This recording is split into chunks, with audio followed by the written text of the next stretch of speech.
Des fois, on est là et puis on sait plus quoi prêcher. Toute la journée, on a pensé, on a réfléchi, on a lu. Et puis, arrivé au dernier moment, des fois, on ne sait plus trop quoi dire. Hein. Mais je veux me laisser guider. Puis voilà, je crois que le Seigneur va faire le reste, lui. Vous savez, des fois, on est dans le besoin. Et puis, comme on est dans le besoin, voilà, on a besoin de secours. Hein. Et puis, comme on a besoin de secours, c'est qu'à un moment donné, des fois, on est dans la détresse. Et puis, la Bible nous dit ça. Notre secours est dans le nom de l'Éternel. Et puis, je ne sais pas si tu es dans le besoin ou tu as besoin de secours ce soir, mais ailleurs qu'on s'en nom à lui, on ne pourra pas en trouver du secours. Vous savez, il y a des personnes qui vivent des situations difficiles. Il y a des personnes qui vivent dans des situations compliquées, où il y a des foyers qui sont dans la misère.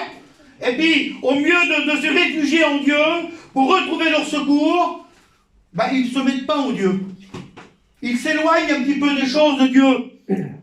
Et ailleurs qu'en lui, on ne peut pas trouver de secours. C'est bien dans le nom de l'Éternel qu'il ne secourt, pas ailleurs. On peut essayer de trouver quelque chose pour améliorer un petit peu. Mais réellement, le secours, on ne le trouvera pas. Et puis, il y a des personnes qui cherchent du secours dans le monde. Et puis, on en connaît qu'il y a des chrétiens, des personnes s'aperçoivent qu'à un moment donné, tellement qu'il y a longtemps que ça dure, tellement qu'il y a longtemps qu'ils demandent, et puis qu'il n'y a rien qui se passe.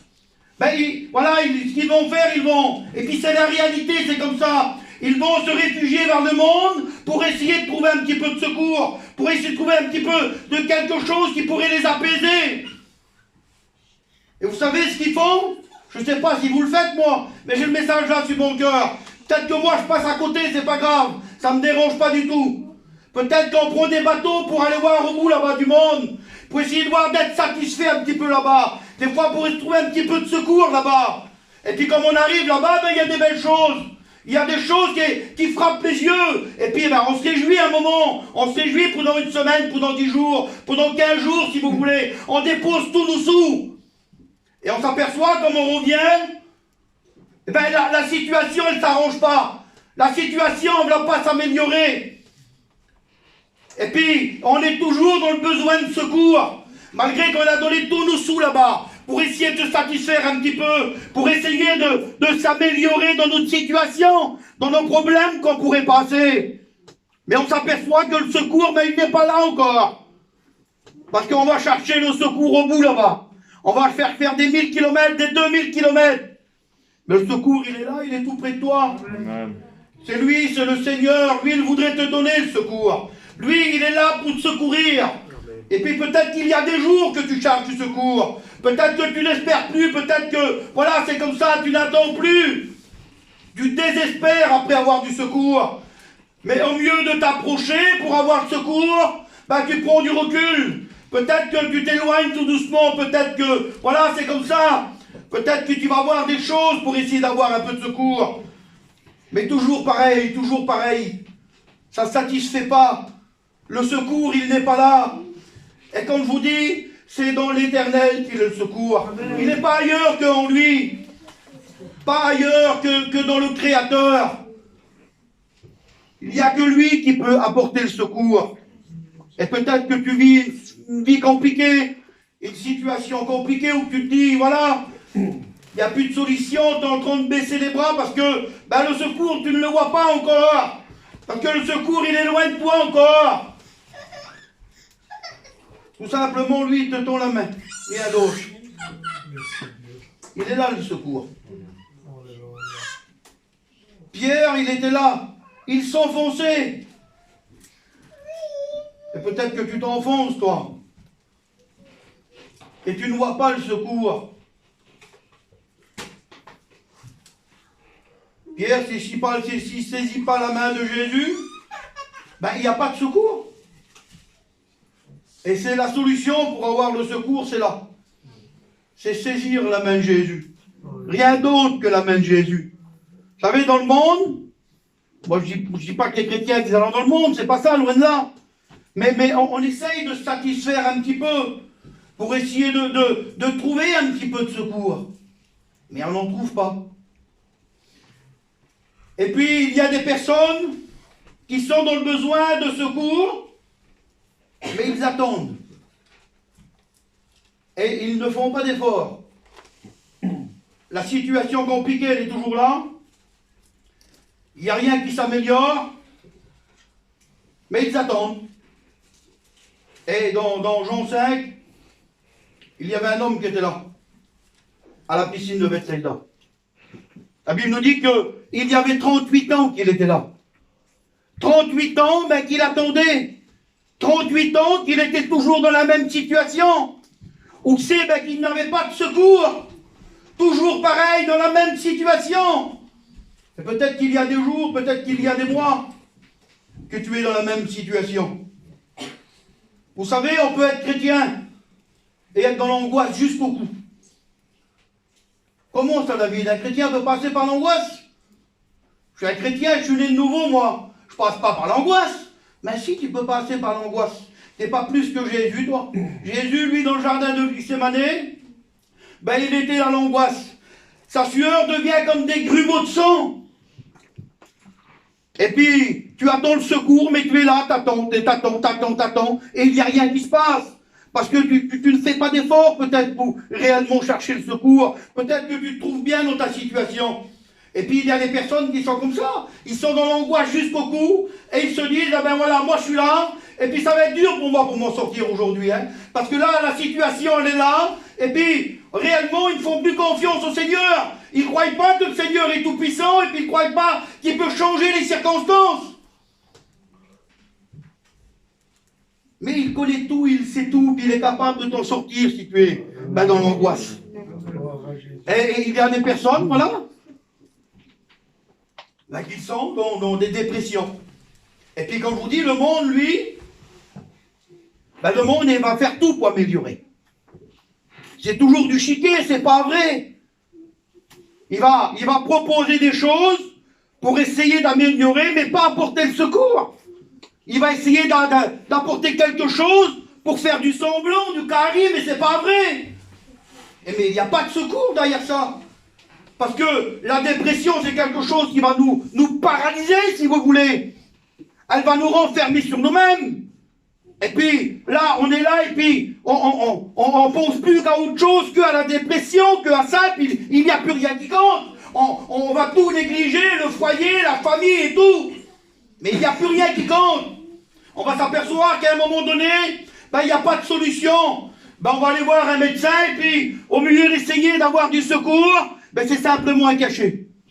Il va donner des exomyles. C'est ça, des exomyles. Et puis avec ça, ben, on dort toute la journée. Avec ça, on est drogué. Mais il n'y a pas de secours. C'est de l'amélioration pour les médecins, si vous voulez. Mais il n'y a pas de secours. Le vrai secours, c'est dans l'Éternel qui se trouve. Pas ailleurs qu'en lui. Et puis, cet homme-là, ben, pendant 38 ans, il était paralysé. Et je ne sais pas, il y a combien de temps? Je la pose la question. Peut-être qu'il n'y a personne, et puis, si je me trompe, moi. Et peut-être qu'il y a des jours, des mois, des semaines, que tu es dans l'angoisse, dans la dépression, dans la pleure, et tu te dis pour toi que c'est fini, que tu n'arriveras plus à t'en sortir. Le Tout-Puissant, il est là. Et si tu saisis sa main à lui, pas autre chose que sa main à lui, il est celui qui t'en sort. Gloire à Dieu. Et puis, tu es dans la détresse, mais le mot détresse, ça veut dire ça. C'est affliction. Et le mot affliction, c'est ça. C'est tristesse profonde, un abattement. Et c'est ça. Et peut-être qu'aujourd'hui, tu es abattu, tu es dans la tristesse. Par les pleurs, par les choses qui se passent des fois même dans ta vie. Malgré que même que tu n'es pas ben, dans la dépression, tu n'es pas dans l'angoisse, tu n'es pas dans ces choses-là peut-être. Mais peut-être qu'il y a des situations qui fait que voilà, tu es comme ça, tu es dans la tristesse. Et puis c'est ça le mot, il y a une profonde tristesse. Un abattement. Mais la bonne parole ce soir, elle est là, puis elle est capable de te relever, elle doit à Dieu. Et il n'y a que elle qui pourra te donner du secours. Rien d'autre que la parole. On peut essayer de chercher, je me répète, ça ne me dérange pas du tout. On peut essayer, tu peux essayer, vas-y, essaye. Mais tu n'arriveras pas, tu vas en périr ton foyer, tu vas empérir ta situation, tu vas empérir ceux qui sont autour de toi, tu vas empérir tes enfants qui sont autour de toi, parce que la situation, elle va englober toute ta famille qu'il y a autour de toi, et tu ne pourras plus t'en sortir. Tu vas y aller trop loin. Saisis la main de Jésus ce soir. Rien d'autre que sa main à lui. Rien d'autre que sa main à lui. Et lui, il est là pour te donner du secours. Et puis, le mot détresse, il va plus loin, il dit ça aussi. Hein. On ne va pas arrêter sur tout parce que c'est trop long. Ça veut dire désarroi, désespoir, désolation, peine, souffrance. Et puis c'est ça. Et des fois, on est dans des situations comme ça. Où tu sais que voilà, on attend. Mais il n'y a pas de changement parce qu'on ne fait pas d'effort. On va pas se mettre en avant pour essayer de faire quelque chose. On attend toujours. Et puis le mot secours, ça veut dire ça. Et c'est lui qui veut venir à ton secours. Hein. Lui, il attend ton oui à toi. Il attend que tu attrapes sa main. Et puis le mot secours, ça veut dire ça. Ça veut venir en aide à quelqu'un qui se trouve dans le besoin ou dans la détresse. Là, ce qu'il voudrait faire, lui, il voudrait venir à ton aide. Mais vas-tu accepter son aide? Vous savez, Jésus, il connaît tout. Il sait tout, il voit tout, il est omniscient, omnipotent, omniprésent. Mais si on ne rouvre pas notre cœur, si on ne dit pas oui à lui, si on ne s'humilie pas devant lui en disant « Seigneur, viens m'aider, j'en peux plus, j'arriverai pas à aller plus loin », ben lui, il va te laisser dans l'état que c'est que tu es. Mais ce soir-là, prends la parole en considération, comme quoi que c'est une main tendue pour toi et à saisir sa main. Vous savez, Jésus, il connaît tout, il sait tout, il voit tout. Mais tu as besoin de dire oui, Seigneur, j'ai besoin de toi. Tu as besoin de l'inviter. Tu as besoin de dire viens et vois, Seigneur. Vous savez, il y a Lazare qui est là, il est mort. Et puis, Jésus vient, il met 4 jours pour venir. Et puis, vous connaissez l'histoire. À un moment donné, Jésus arrive. Et ils vont dire, si tu étais là, mon frère, il ne serait pas mort. Et puis, Jésus va dire, où l'avez-vous mis? Et puis, elle va dire ça, elle. Elle va dire, viens et vois. Et c'est ça ce que tu as besoin de faire. Malgré que Jésus voit ta situation, malgré qu'il voit par ce que tu passes, mais tu as besoin de dire, viens Seigneur, viens et vois ce qu'il y a par moi. Viens ce qu'il y a dans mon foyer. Viens ce qu'il y a parmi mes enfants, la drogue, des choses comme ça. Tu as besoin de secours, peut-être tes enfants ils se droguent, ton compagnon il se drogue, tu as besoin de secours, et tu as besoin de dire, Seigneur, viens voir. Malgré qu'il voit lui, mais il veut que tu lui dis, viens et vois. Viens voir la misère qu'il y a par moi là-bas. Viens voir la détresse, la peine, la souffrance qu'il y a. Il est celui qui peut. Il est celui qui peut venir. Pas autre chose que lui. On peut essayer d'aller, ça ne me dérange pas de me répéter si vous saurez. On peut essayer d'aller, vas-y.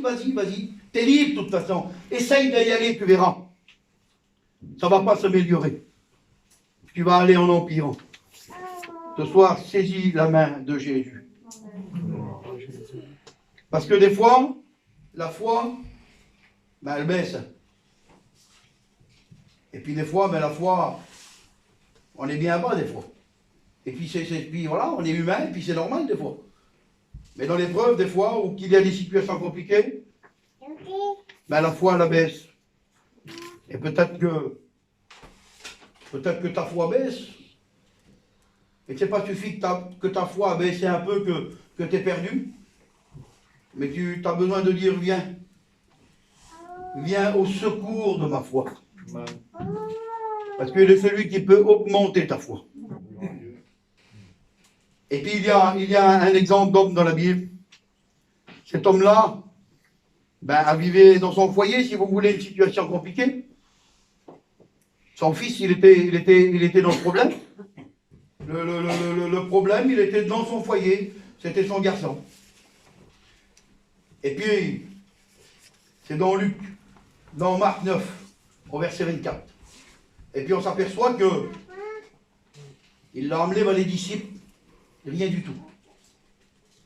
Si vous voulez, c'est l'incapacité de l'homme, mais il ne se passe rien du tout.